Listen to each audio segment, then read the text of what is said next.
Para sa inyo po, ano po ba ang meaning ng success? Success. Wow, ang ganda niyan ha. Alam mo, success nagsimula yan sa mess. Mes? Yeah. MES. Paano po? Bakit ka naging successful person? Mess. Mistake. Mali yan di ba? Experience.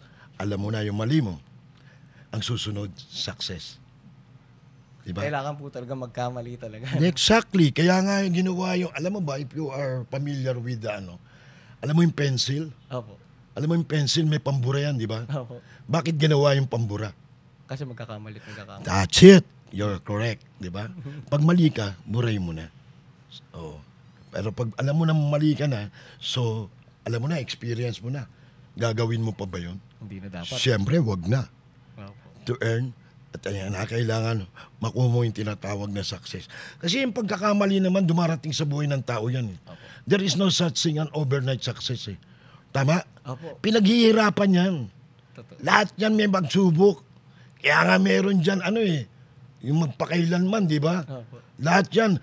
All successful person has tinatawag na painful story. Yes. Pero yung painful story na yan, may kakibat na success yan.